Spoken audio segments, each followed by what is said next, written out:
Yo, what's up, everybody? It is Monday, October 20th, 7:30 a.m. PST. Coming at you live. We got Corey, the caveman Connors. Corey, how's it going, man? Good morning. Things are great in the great Northwest. How are you? Good, man. So Seattle's good. They're good too. If they win tonight, they'll be very happy. Oh, good. Are they playing the lotto? What's going on up there? It's a lottery. The first ever potential chance for the Mariners to go to the World Series would be baseball. Avelio, baseball. Oh God, that's so boring. That's awesome, man. What Avelio just watches a banana ball. That's Dude, it. Not even. That's terrible too. That's the only sport. That's like the Globetrotters. Like, oh, that's terrible. Great marketing. Welcome back from your trip. Thanks, man. It's been around the world. It's been quite a trip, man. I left my house, went west, and never went east until I got back to my house. What else? We got Adam, Pale Man Peak. What's up, buddy? How's it going? I got the worst nickname of all of us. But it's the most accurate. My favorite. I'm very, very pale.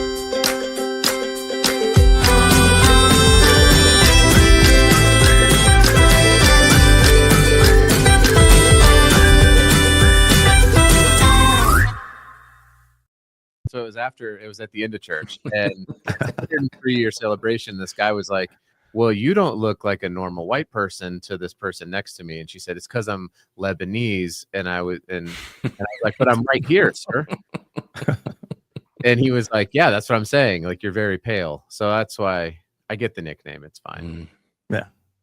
That's how it goes. That's a true story. Actually happened to me on Sunday. Hot take: baseball is boring to watch. Yeah. Prove me wrong. That's terrible.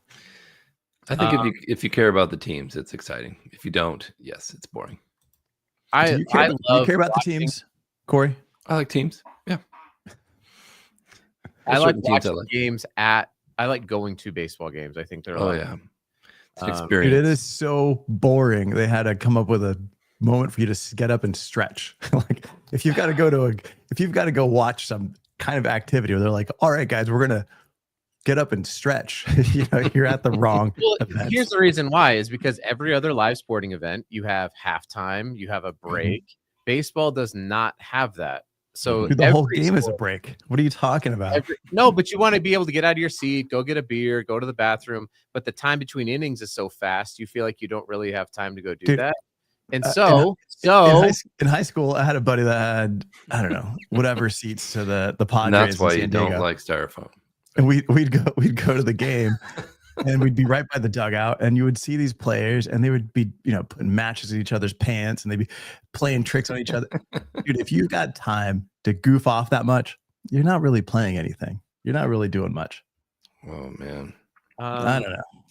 I disagree. I think baseball is. I don't watch it honestly. I watch it when the playoffs come because it's the all-American pastime. You know what a pastime is? It's past its time. Being old, drinking tea on your porch, watching the sunset. That is a pastime. Hey, listen. But like cricket is like 7 days in some. Yeah, but it's intense. No, it's outside. But he's here all right, guys. So enough of the sports, all sports all the time talk. What do we got, man? 5:30, all sports all the time. With the Velio. Sunday. Corey, the caveman Connors, and Adam, the pale man Peak. All right, man. So Adam, you've got an issue with styrofoam? No. Molded fiber? What's your problem? Okay, I'll tell you what my real problem is. What is your problem? Baseball. No, I replied to a comment. Apparently, that LinkedIn algorithm, can we just admit, kind of sucks because I didn't realize this person posted this a week ago. I'll see posts from Avelio. I'm like, oh, that's a good point. I'll look at it. It's like 3 weeks. I'm like, well, I'm not gonna reply to this. I'm not gonna give this anymore. Why not? Any more juice? I do. So I saw this post, and it's by a person who sells molded fiber, and that's their job. I understand everybody has a job, but what bothered me was he was like, EPS foam is the worst thing for the environment of all time. It's so terrible, and the change is easy. And why didn't we do it? Yeah, Chris, that was, by the way, all sports all the time. Craziest fourth quarter football game I've ever seen. The Broncos game yesterday was insane. We don't have to talk about it. But so I replied to this thing, and I haven't got any response back because I just replied to it this morning. But I basically was like, then why is the EPS market expected to grow from 17 to $29 billion globally, and the molded fiber market is only expected to grow from like $7 to $9 billion over the same time? Because EPS he hasn't said anything yet. But I'm like, the reason you shut him down. That's what happened. No, he's mic drop. He's in Europe where you were, so it's like tomorrow. But I think the reason why it's expected to grow is because, wait for it, it's a better material for a lot of markets. And we just skip right on past that. We don't look at the actual data and think. So my problem isn't like, is molded fiber good or bad, or is EPS good or bad? My problem is that this post was like, but it's so simple. It's so easy to just make the change over to molded fiber. I don't know why everybody doesn't buy their stuff from me. Adam's Italian all of a sudden. Hey, is this guy from Italy? Is a material inherently bad or good? No, material agnostic. It's not good or bad. It's just material.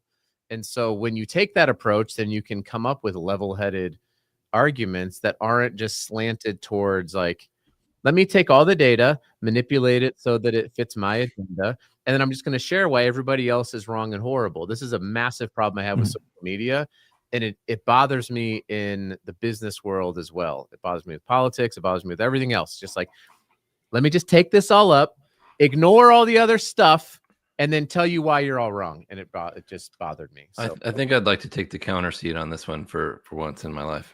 I would love. Nice. Corey's going to argue. That's right. Corey's going to tell you why styrofoam and EPS is good. No. Corey's going to. Other way. Yeah. So I liked what he said in his post about how EPS is difficult to recycle. That's and true. The reason it's difficult to recycle is because it's so big. It's because when you transport it, it's expensive to do that.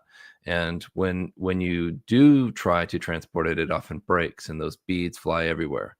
I'm sure I'm not the only one who's seen styrofoam in my neighbor's recycle bin broken and the beads flying all down the street. Now, that doesn't happen with molded fiber. Now, I think there are some counter arguments that molded fiber is more costly sometimes, and that can be very true. But it also nests really nicely and recycles very nicely, and can be made. It can in MRFs. Yes, the MRFs I've visited.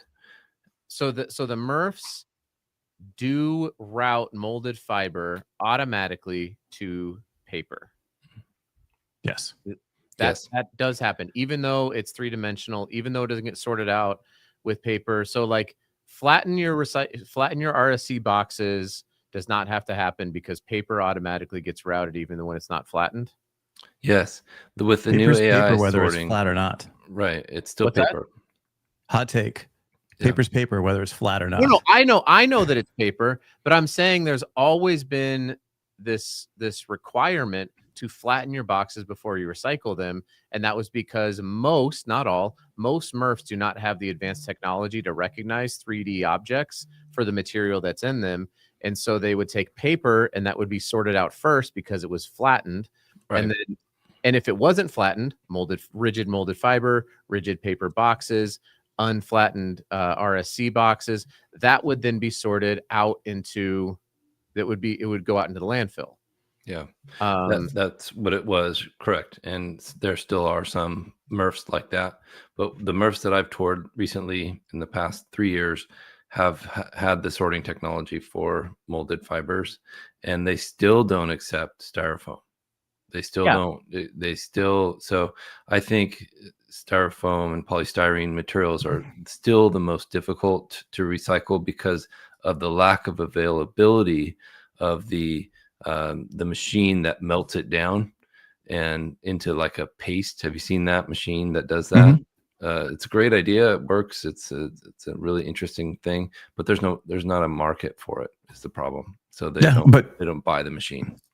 Yeah, but to Andrew's point, right, is Is it cheap? Yeah. Does it work well? Yes. Right. Like those. Yeah. True. It's easy, you know, and it's inexpensive, and you can't pack a television in molded fiber, right? You can't pack heavyweight electronics in molded fiber. Dude, I just ordered a mirror that arrived, and it was completely encased in styrofoam. No way on earth would that work in a molded fiber. But with molded fiber, you then have to, it's lightweight. You can nest it. That's great. But on the heavier items, you've got to then brace the interior with corrugated cardboard. You know, multiple layers of it in different directions. Yeah. There's a lot of structure that has to go in there, and then that makes it a lot more expensive because you know, people go, oh well, molded fibers, it's cheap at scale because you pay for the mold, and then of course the one-offs are inexpensive, and then at a certain point you hit those economies of scale. But then if you're having to brace the product, then you've got manual labor, like all these different costs that go up, and it takes time. Okay, that's not always the case. That Smaller was true. items make sense. Yeah. If you had to invest, if you were an investor today, and you were given an option to invest in a company making EPS or a company making molded fiber, you would look at the financial data and you would say, I'm going to invest in the company that's making EPS because it's expected to grow at a much faster rate because it is cheap, it's easy to make, and the only thing that's going to curb its growth is government stepping in and saying, we're going to tax the crap out of all this, right? That's literally it's one of the banned materials though in the California law, isn't it? No, not anymore, because a lot of food manufacturers, they're trying to keep it banned, but a lot of food manufacturers are like, we can't afford to change over all of our product lines, all of our manufacturing lines. That's different. That's styrene, polystyrene, but not expanded polystyrene is what we're talking about here, right? You're talking about the foam trays that are still considered EPS? Oh, okay. For like meat and things like that. Like, okay. So you have expanded polystyrene trays that are cheap, they're easy to make, they're very ubiquitous, and in order to change over production lines, it's tens of millions of dollars in some cases for these companies, and then they have to change over into a material that's actually not better for their products. In a lot of cases, it's worse for their products, which can erode shelf life. So it's like, now I'm not a packaging engineer expert on this stuff, on food for sure. This is just, the conversations are like, the reason why, you know who is Clayton Goins. Clayton. So what are your thoughts, Clayton? Yeah, we'd love to hear your thoughts on this, because when you just look at the actual data, my point isn't that is molded fiber bad or good. My point is that expanded polystyrene is expected to grow, not shrink down. It's expected to grow, like expand. Okay, I see what over time, from as a market, and the reason it's going to do that is because it's cheaper, it's better, and it's more available. Yep. It's easier to make. Wet molded fiber, you guys know this, is a gross process. It takes a long time. It's really disgusting. It uses a ton of water. So it's not like it is to be honest, most of the water gets recycled. Well, all water. Do you guys ever think about this? All water that's on the earth today has always been here. Yes, we're not taking to that level, but the actual equipment recycles the water. It has though. It's always been here. All water has always been. We don't manufacture new water. It's always the water that you're drinking. No, the water that you're drinking was once urine. Think about that. When I turned the tap on in my sink, I created that water. It wasn't there before. He has a waterizer. Yep. That's right. What do we got? We got Chris Olson saying, have consumer attitudes shifted? This is like shifting around for me, regarding new eco materials, and do you see evidence that they influence purchasing behavior? No, not at the scale that I think is driving actual like financial differences. I think there are the hard part is, like, you see studies and numbers that are like oh, if you go to a more sustainable material, it's going to increase your sales by X, because people say that they want to do it, but their behavior, dude, some of the biggest products out there are the most unsustainable things on earth, right? Like we've seen these little, talk about packaging, right? Like the little mini packages of Hershey's or Big Gulp, like all those little ones that are, that you buy at the store. Like, no, not even those. Like the toys that look like little packaging. Yeah. Plastic. Right? Those minis have exploded. You buy a big giant plastic ball that's got a shrink wrap around it. Inside of that, you've got a Labubu, like a plastic bag holding a tiny little toy package made out of plastic. Like, who on earth? Like, what are you actually going to do with that? And then they throw the word collectible on there, and people buy them, and it's like Beanie Babies, the biggest. Emu, Sheen, all these, like, again, we love talking about and helping brands get into sustainable packaging. It's not saying that that's a bad decision. It's just, is that actually, I would say the best thing for sustainable packaging in the future is a global economy that's thriving, because then you can afford to invest in. But when the global economy begins to shrink and money gets tighter for people and inflation increases, that means that you're going to default to the cheaper and easier stuff.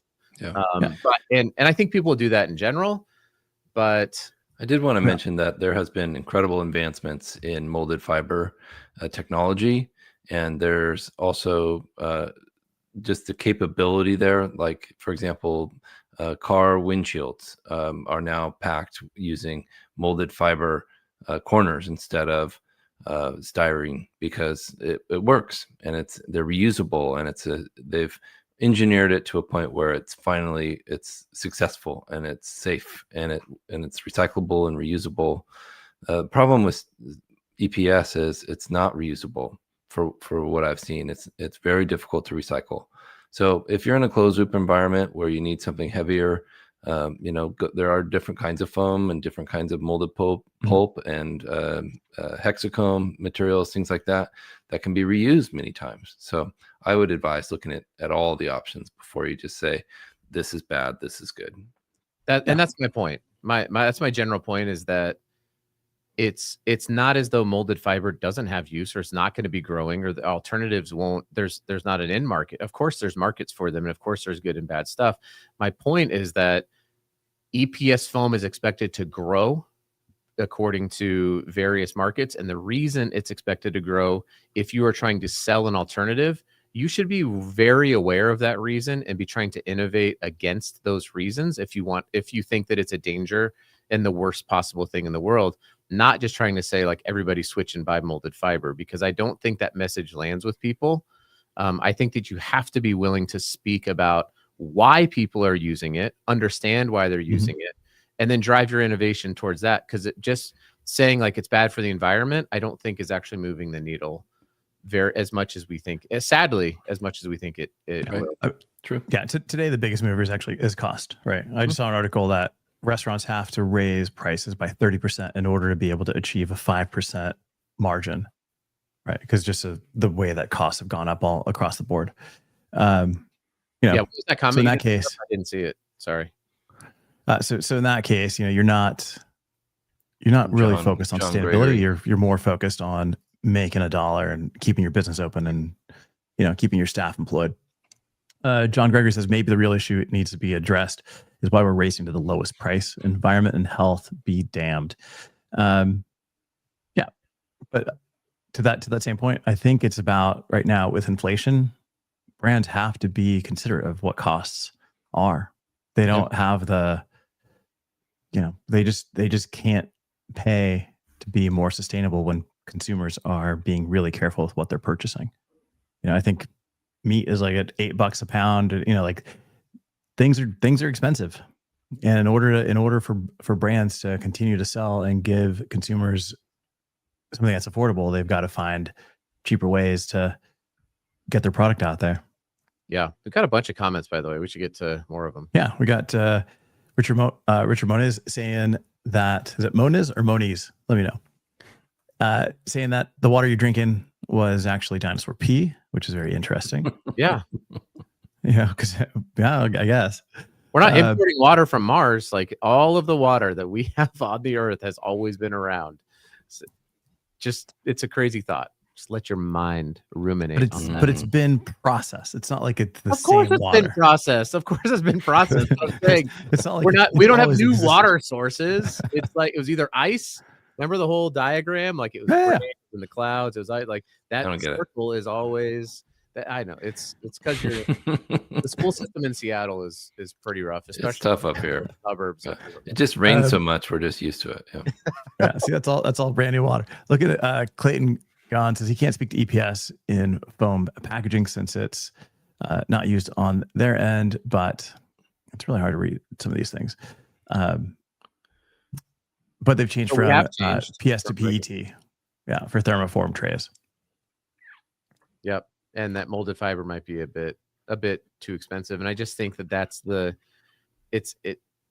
Sometimes reality sucks, but you have to face reality in order to if you want to make real change. You have to start with like, what is objectively true? What is the truth? And then how do we maneuver from that position? Not just like I wish that people could just not buy EPS foam.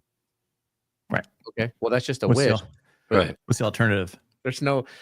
The alternative is that people in mass are going to spend more money on something because they think it's right for the environment. And the fact is, over the last however many years of human existence, we just don't do that. And that's why I do think EPR laws are important, is because we do have to have something else that's going to help us make better decisions, and for the environment. And encourage investment in things like molded pulp. And correct. Encourage that production. Encourage the manufacturers to switch over. Encourage them. Be like, you could do it. Brands. You do this, buddy. I mean, financially encourage. Financially, yeah. Dollar bills. Last comment here. We've got. That's not the last comment. Richard. Yeah. Plastic. Those plastic little mini toys have just tremendous amounts of packaging, just tons and tons of it. But we also did see like Pierre over at NotPla and that team. They were at a seaweed convention, which is growing, right? So this is like a whole new space, a bunch of different manufacturers that are using seaweed, not just for packaging, but for other products and different materials, and looking at that raw ingredient as a way to, reduce the amount of plastic and eliminate some of these toxic chemicals out there. I think that's awesome. I think that's exciting. I had a call with a company that is taking like cow manure, and they're able to convert it into clean hydrogen, and then basically like the carbon black that's used in black printing inks. Yeah. And so similar to algae, right? We have algae inks, but I think that these things are these are pretty cool innovations as well, because from my perspective, the cost of black ink laying down onto a label is not so significant that I would have to go out and raise prices by a bunch if I was using an algae black ink or this other material. It's actually a pretty cool competitive advantage. So I'm going to be testing a lot of these alternative inks because that's fun. The majority of my costs are in the actual material, not in the little amount of. Now it is more expensive, but is it such that I have to go out and raise prices on people? Probably not, honestly. And so it's cool to be able to do that and reduce the amount of plastics that are used in printing inks. And while you might not think it's a big deal, it is kind of a big deal. So I don't know. I'm not innovation. It's just like, don't make it seem like it's the simplest thing in the world. That was my biggest problem. No, but even like Hugh says here, right? Like during the summer, I've got a tap that's Fiji water, and then over the winter, it switches to Evian. Yeah. Those switches, it took time. It definitely it's a lot of pipe, but worth it. Yeah. It was good. It's good to import water from Fiji. I'm pretty sure that's a whole other episode. Awesome, man. I did. All right. So I did get a chance to, while I was traveling, just kind of recap quick. I went to Indonesia, went there. I was with the team at idpdirect.com. You can check them out. But I just going through like all the equipment, taking a new team over there to kind of just learn the full process. We went from design to print, production, assembly, and kind of getting. It's always so much fun to teach someone that like the full process from start to finish, and they see the equipment kick on, and they see all the different things, and they're like, oh, they have all these new questions because it's new to them. Right. And as someone that's been doing it for a while, it's always great to hear these questions, and it kind of makes you think again, as if you're seeing this for the first time. So like, how do you innovate is kind of part of what we do, and part of what I do, and seeing it through new eyes is always a great opportunity to innovate. So if you're in production manufacturing, I know Corey, you are, and Adam, you are. So like seeing all this stuff through somebody's fresh eyes always gives you opportunity to kind of think of new things, which is really cool. My favorite thing when you were traveling was playing the game. Where in the world is Matos? Yeah. We went live every day singing that song. Nice. I love it. No, so that was cool. Then we had good question from Hugh. Then being in London, that was pretty cool. We picked up a couple of awards there, and then just seeing like a bunch of different teams. I got a chance to spend some time with Frank Stevenson, which was pretty cool. He is the guy that designed the very first mini necktie. Tank. Frank the Tank. No, which was pretty cool. Like just wait, what did he? With people that are. What did he invent? He was the designer of the Mini Cooper. Oh, sweet. So that was pretty cool. Like getting to spend time with people that don't just do packaging, but other things. We got hung out for a good hour or so, just BSing about design. And he's much, he's on the older side, but man, this guy has done some crazy things. And just the way that it applies to packaging was really cool. So made famous by the Italian Job, by the way. Mm-hmm. Yes, but get out there, go to the conferences, network. Don't just try to sell something. Like just meet people and just have real conversations. I mean, that's kind of how this all started. Yeah. So answering Hugh's question, the money, all the cash that we make. That's right. Yeah. I got boxes of it over here. I'm burying in my yard. I was actually wheeling wheelbarrows of pennies from all the we made to some of these machines. I do have to leave at 8. So so do I. So let's answer Hugh's question today. Corey, go for it. So we'll be live Monday and Wednesday from now on as much as possible. And Wednesday is Can We Solve It? Where in the world is All right, guys. Thanks so much. We'll see you.